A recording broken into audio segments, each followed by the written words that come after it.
video, and this one explains why the Nordics are a threat. Should I say a threat? You may wonder, why would a little country like the Nordics be a headache, be a threat to the world authoritarians? Okay, I really can't wait to check this out with you guys. If you're new, I am Lauren and it's a pleasure to have you. Thank you so much for joining the fam. Sit back, fasten your belt, and let's dive in. Ever wondered why some of the world's most powerful dictators can't stand a handful of peaceful, tiny countries way up north? Yep, we're talking about the Nordics. Sweden, Norway, Iceland, Finland, Denmark, and the Faroe Islands. Why are these countries, with their fjords, northern lights, and love of cozy sweaters, such a headache for authoritarian leaders worldwide? Today, we're diving into what makes the Nordic model not just unique, but a thorn in the side of dictators everywhere.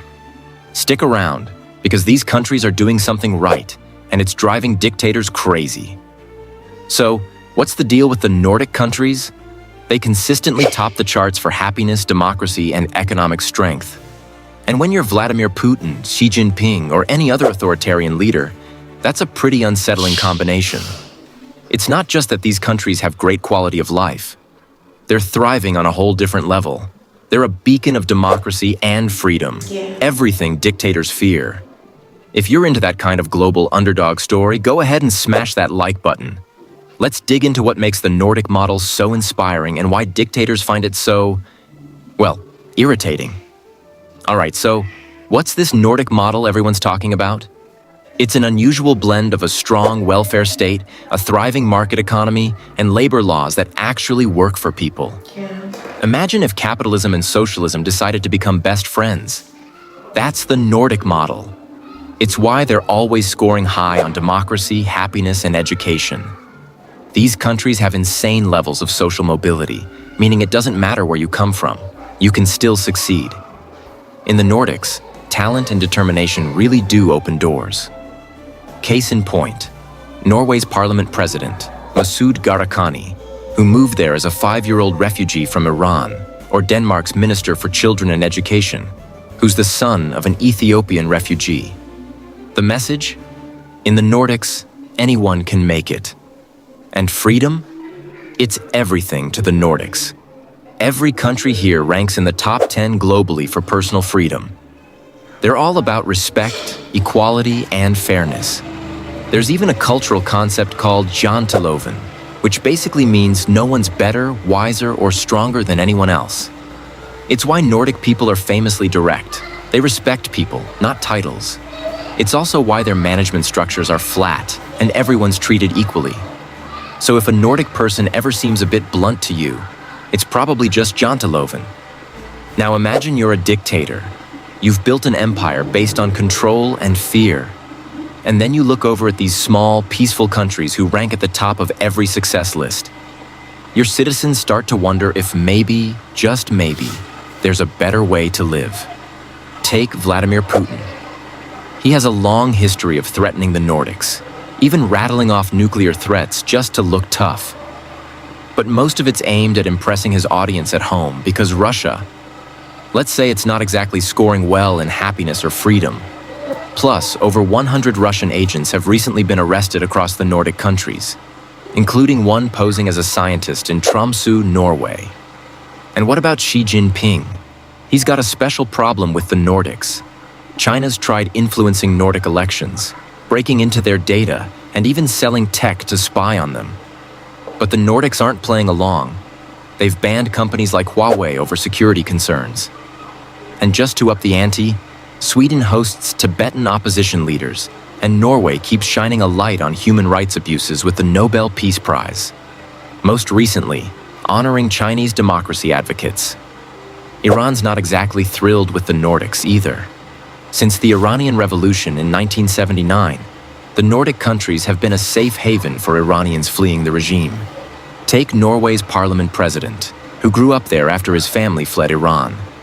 Last year, Norway awarded the Nobel Peace Prize to Narges Mohammadi, an Iranian women's rights activist. Iran's reaction? Less than thrilled, but there's not much they can do. Sweden's even uncovered connections between Iranian interests and some of its gang violence issues. Safe to say, Sweden's relations with Iran are icy, and it's only making life harder for authoritarian leaders. It's not just Putin and Xi who feel the Nordic irritation. Belarus's strongman, Alexander Lukashenko, has accused the Nordics of meddling in Eastern Europe and backing his opposition. Even Lithuania, with its Nordic ties, offered asylum to Belarusian opposition leader Sviatlana Tsikhanouskaya. Lukashenko, he calls them Western puppets. If it weren't so serious, it'd be kind of funny. And North Korea's Kim Jong-un, he literally considers the Nordics his ideological enemies. The Nordics openly call out North Korea's human rights abuses, and that makes Kim's regime openly hostile.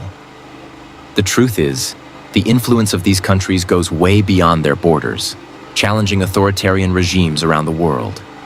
The Nordics are champions of human rights, environmental protection, and democratic governance.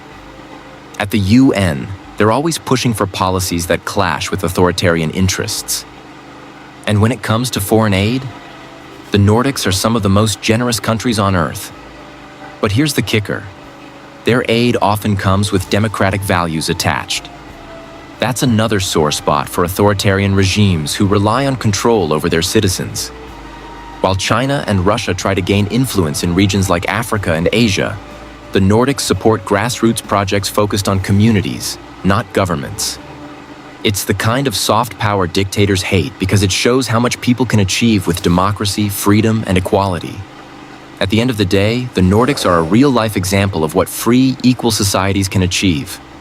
They're a constant reminder to dictators of what's possible when people have the freedom to pursue their own dreams. And as long as the Nordics keep thriving, they'll be a beacon of hope for those who want a better life and a serious challenge for authoritarian leaders everywhere. If you enjoyed this deep dive, hit that like button and subscribe for more insights. And tell me in the comments what you'd like to learn about next. Thanks for watching, and here's to freedom. That was quite enlightening, getting to find out about what the Nordics are up to and why they are a threat to the authoritarian governments around the world. Definitely, yeah. Out there in the normal world, let's say normal because it's a normal thing for them. It's normal for the government of the world to be able to ignore the rights of humans, to be able to ignore the supremacy of power, to be able to be respecters of persons and not more. So it's okay.